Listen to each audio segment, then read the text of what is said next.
in chat said Arcus was about 22 seconds delayed, so pretty comparable times. Right, so right around each other then. Like Slush and Black Skull both getting a nice 4-1 bat boost. Saw a lot of runners try to opted to skip that today, which I thought was interesting. I don't know. I guess it is, it can be a costly mistake and it can go south on you rather quickly. Yeah, I thought that was interesting. Arcus right there choosing to go low route through that boost as well. A lot of times if you do take a knockback from that bat, you don't necessarily die. You just take about 1.5 seconds worth of time loss. So, but I guess a death there would be incredibly costly still. So not a bad strategy to take.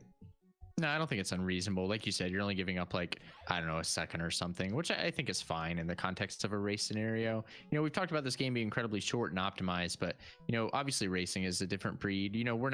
It's not realistic for people to come out and put up 1140s over and over and over again, right? Like a 12:0x is incredible in this kind of scenario with the strategies that these people are using. So I think it's totally reasonable to say, you know what, that second's not worth it to me. The risk is too great. I'm off it. I'd rather just play safe. Absolutely. And it's interesting to see too which strats people choose to forego, because each runner has their own strengths and weaknesses. A lot of runners I saw in practice and in races were choosing to do a pause strat on jumping over that broken railroad track in 4-2, and Arcus jumped right through it without any difficulty, but chose not to boom in through, so to speak. So that's it just shows that different runners have different strengths and weaknesses, and they'll pick and choose which strats to keep and which strats not to utilize. Right.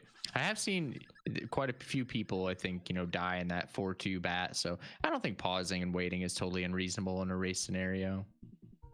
No, I definitely do it. I think it's more out of nerves. It's interesting when you race, you find areas that you die because of nerves that you don't normally die at in PB attempts. Oh, absolutely.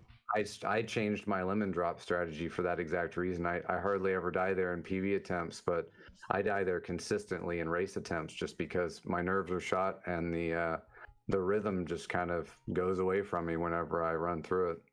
Right. Yeah, I think I would be an up and over guy, through and through in a race scenario. But Black Squall, Arcus, Slush Filter all looking really close here in 5-1. We see Riggs kind of having to wall climb there to get through the end of 4-3. I'll be interested once we get, another nice screen transition here to try to get an idea of where Arcus is in relation to our other runners. Yeah, it's Black Squall having some difficulty with the bird, and Arcus had some difficulty with that disc thrower, having to climb up that pillar. May have lost some time there. Black Squall just really showing off how incredible his climbing is. Yeah, really, really envious. It's a lot more difficult than it looks. Like I can't understate the climbing and mashing in this game. It's just not friendly. It requires an immense amount of dexterity, and also these controllers are ancient. It's very hard to get consistent, reliable inputs out of them, especially ones that are so like quick and precise. So you see people doing these wall climbs or these like boss fight mashes. I mean, you need to understand the immense amount of dexterity and accuracy that not only they're getting from like their physical, their hands, but also from this ancient piece of hardware. Yeah, absolutely. And it's interesting to see the different type of climbers too. You've got climbers like Arcus and Retro Runner, and you can hear them sometimes count their climbs. It's the same every single time. It's very consistent. Squall having some difficulty there with that gunner. Yeah, I was getting afraid. And then you've got climbers like Black Squall and Gray Skull, who are just, I mean, it's incredible the speed that they climb at, but with a little bit less consistency. The technique there is just a little bit different. Yeah, kind of like that controlled chaos, like you're able to get, this is how you've learned to do it and how you can do it, but you can't like kind of reel it in as well as the refined kind of consistency of someone like the Retro Runner. Yeah, exactly. Looks like Slush actually transitioned through that screen faster than Black Squall did. I'm not sure about their screen delay, but in theory, Slush might actually be in front here. I mean, it looks like it. I don't think there was any sort of sizable delay between their feeds, but we'll see here. when everything wraps up. But yeah, I think Slush probably out in front, at least as far as Slush and Blackswall are concerned, which is actually super relevant once again when it comes down to points. Yeah, absolutely. Remember, we've got Arcus with 7, Black Squall with 6, and Slush Filter with 5 points to this point. So if we finished now with Slush Filter in first and Black Squall second, Arcus third, that really messes with that point system for sure. Mm-hmm. Looks like Black Squall catching up here a little bit to Slush Filter. They're coming off that pillar just around the same time.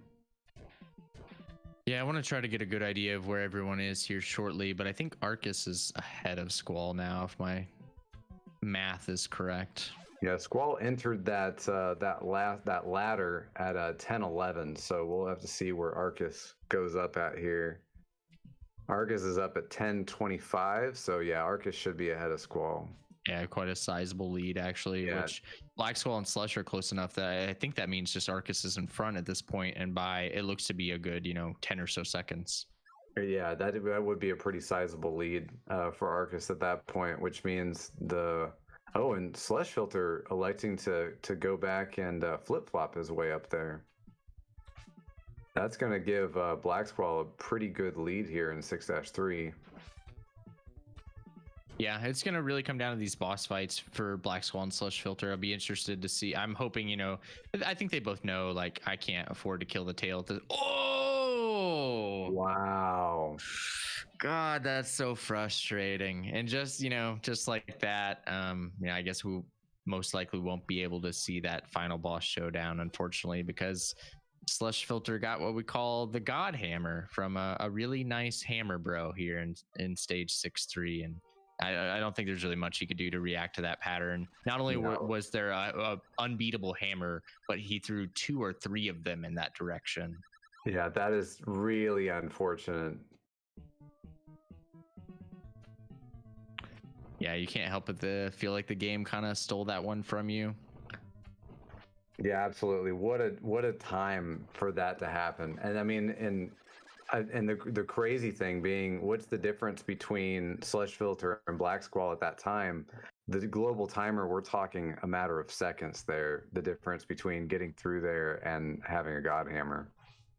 Right, yeah, because they're on really similar paces, right? So you're talking a matter of like 2 seconds or so for the global timer to roll over and to catch a pattern that aggressively bad.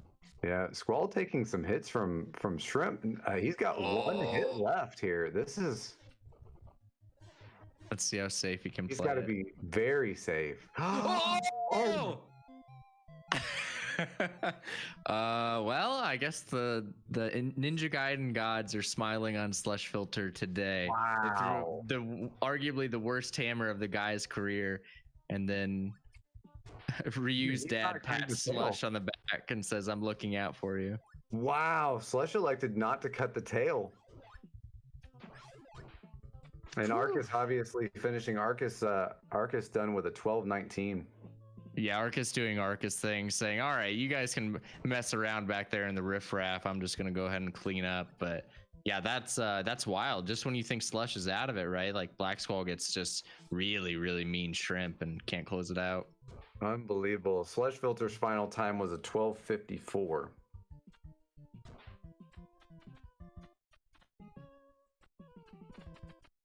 Retro Runner says, "I've been there."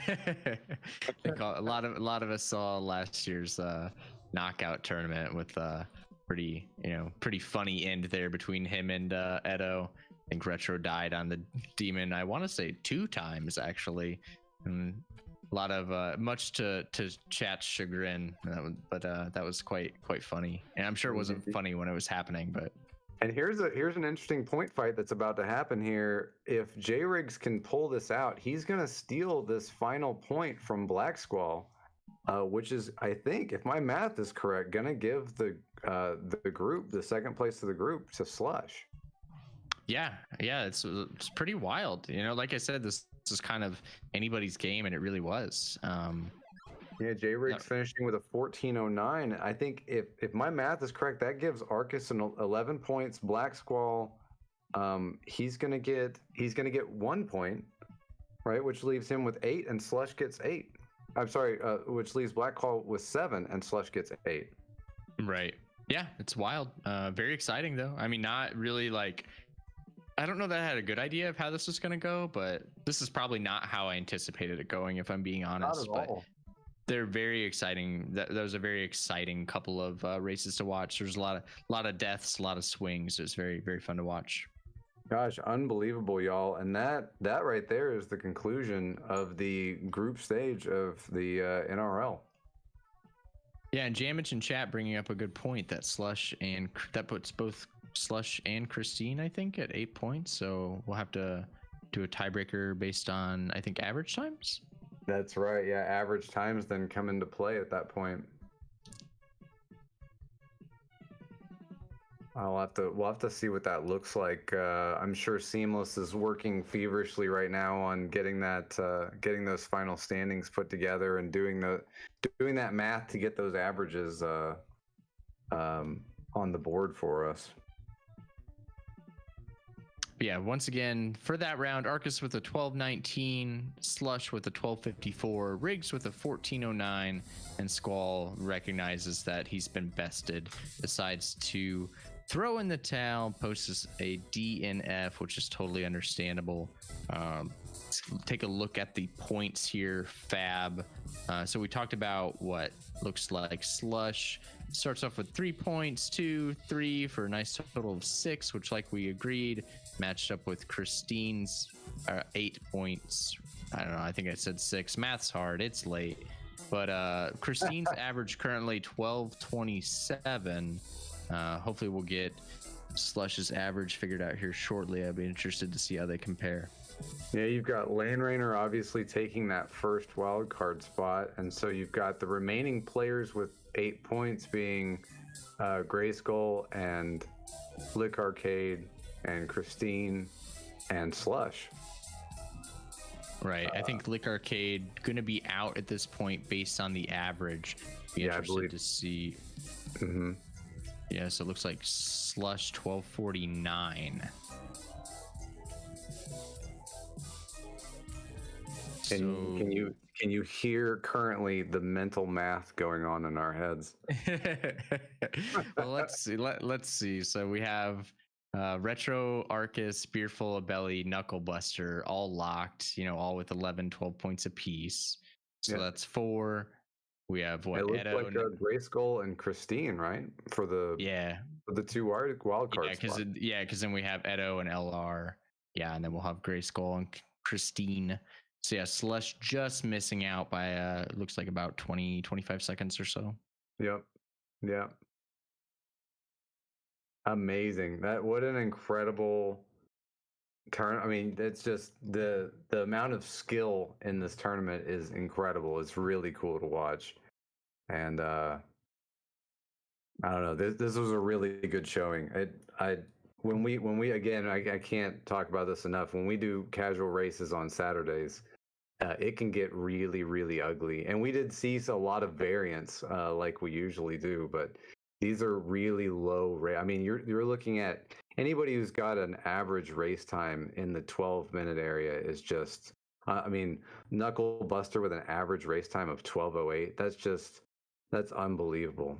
That's unheard of. Yeah, KB's zooming. I think he's really going to give Arcus and Retro run for their money in the coming weeks. But yeah, congratulations to all of our runners, especially the people who qualified for the top 8.